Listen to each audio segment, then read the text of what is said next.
오늘 우리에게 주시는 하나님의 말씀은 사사기 13장 15절로 25절의 말씀입니다.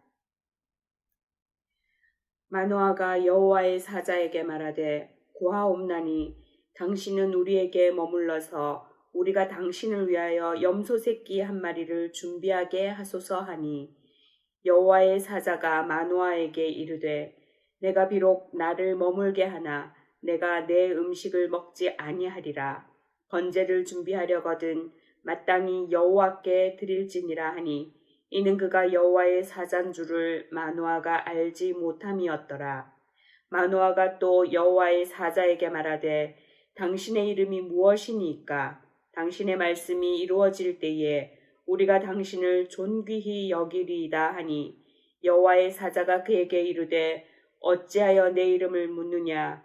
내 이름은 기묘자라 하니라.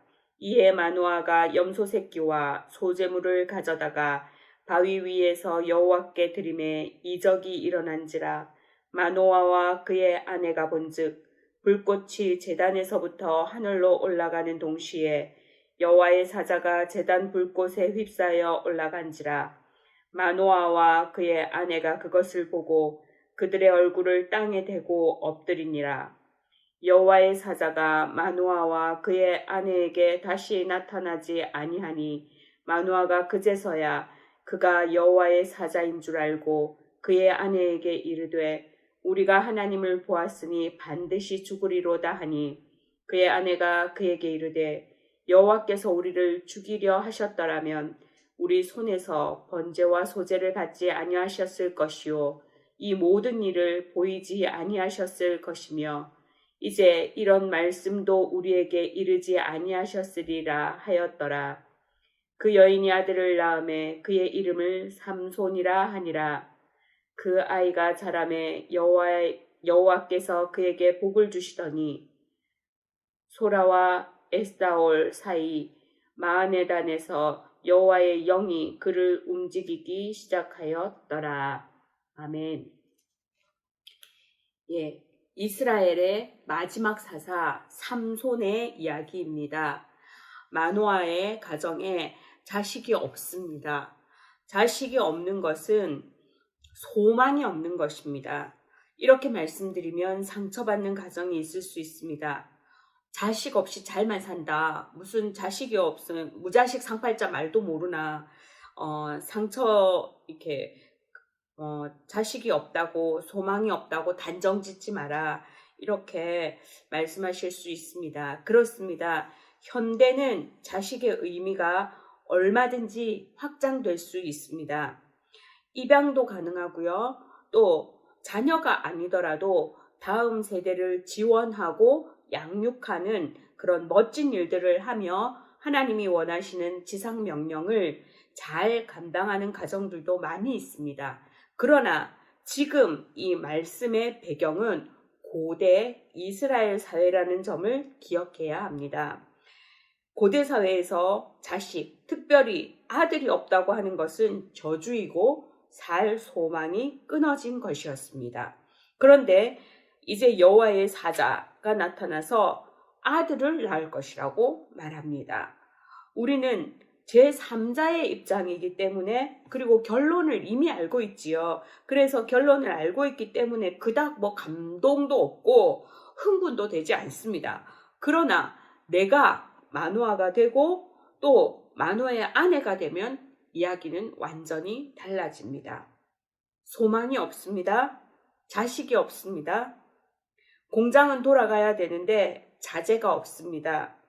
주문은 들어오는데 일할 수 있는 직원이 없습니다. 집세는 내야 하는데 무노동, 무임금이 법이라고 합니다. 백신도 맞고 코로나도 검사도 다 하고 집 밖에 나가지 말아서 감옥살이 하고 있는데 확진자 수, 사망자 수는 날마다 줄어들 생각을 하지 않습니다. 그런데 갑자기 목사님이 전화를 하셔서 내가 기도해봤는데 분명한 음성을 받았습니다. 내가 기도하는 중에 하나님의 분명한 음성을 들었습니다. 집사님 가정에 자식을 주신답니다. 집사님 그 자제 해결된답니다. 직원들 출근할 길이 열린답니다. 일할 수 있는 직장이 생긴답니다. 코로나가 끝난답니다. 그러면 그 말이 얼마나 기쁘겠습니까? 얼마나 감사하겠습니까? 밥이 문제입니까? 지금 15절 보니까 마노아가 여호와의 사자에게 염소를 잡을 테니 식사를 하자고 합니다. 아직 임신한 것도 아니고 여호와의 사자가 여호와의 사자인 줄도 모릅니다. 그런데 내 문제를 터치한 것, 그것만으로도 기뻐서 염소를 잡겠다고 합니다. 분명히 말씀드리지만 이것은 신앙이 아닙니다.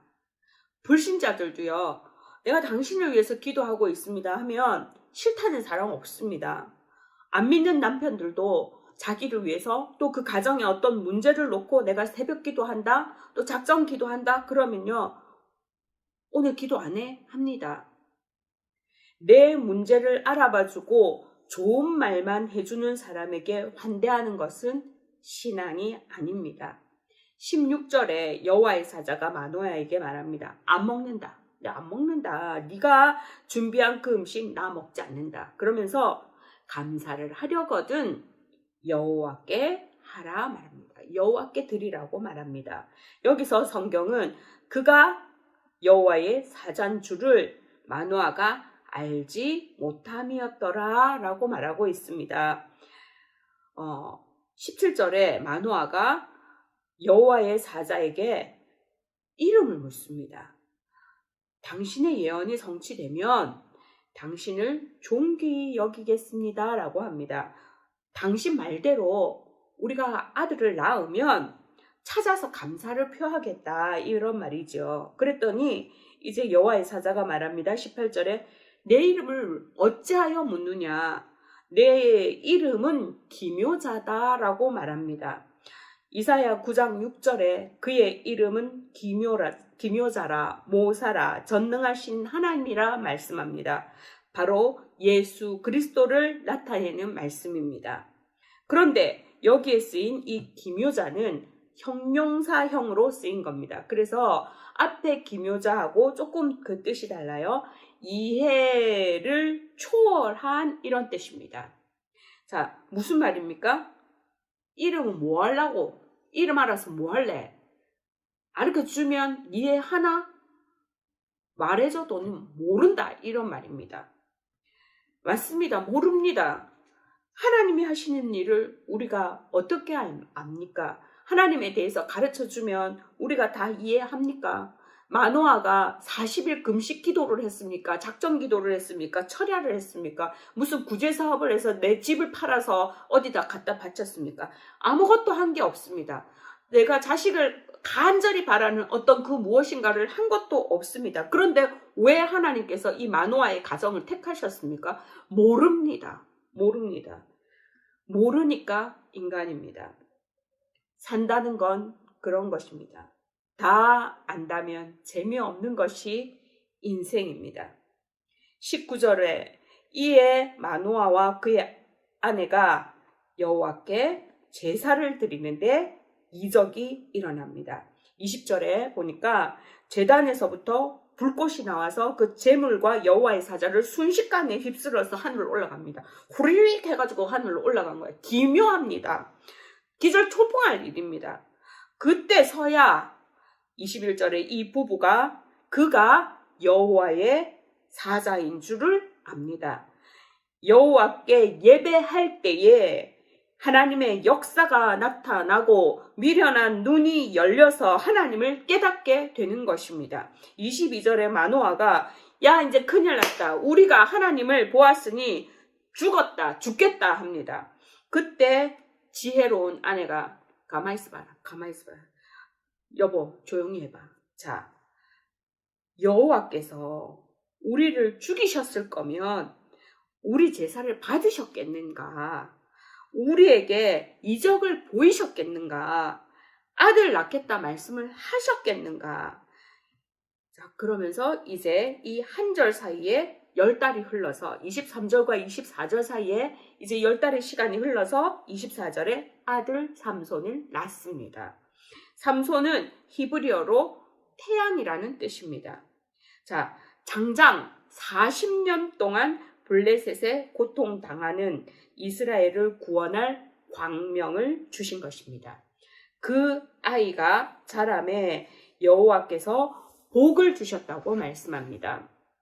소망이 없던 이스라엘을 불쌍히 여기시고 구원의 빛을 비추시는 분은 하나님이십니다.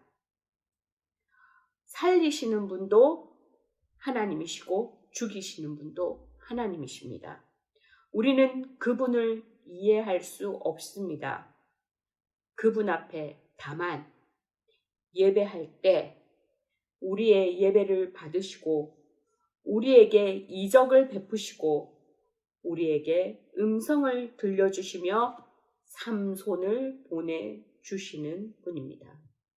소망이 없는 것 같은 답답한 현실 가운데서 하나님 앞에 예배할 때 각자의 삶에서 삼손을 만나는 복을 누리는 저와 여러분 될 수 있기를 주님의 이름으로 축원합니다. 기도하시겠습니다. 우리의 구원자 되시는 하나님 아버지, 소망이 없습니다. 닫힌 커튼을 열면 죽음의 도시에 있는 것 같습니다. 인기척조차 느낄 수 없습니다. 들려오는 소식은 더욱 참담합니다. 믿는 자와 믿지 않는 자가 무엇이 다른지, 어떻게 사는 것이 구별된 삶인지 막막합니다. 돌아오는 주일에는 예배당 문조차 열 수 없습니다. 살아계시는 하나님, 마누아를 찾아와 주신 하나님, 오늘날 우리도 돌아봐 주옵소서. 우리의 예배를 받으시고 이적을 베풀어 주시고 하나님의 음성을 들려 주옵소서. 삼손을 보내주신 기묘자 되시는 우리 주 예수 그리스도의 이름으로 기도합니다. 아멘.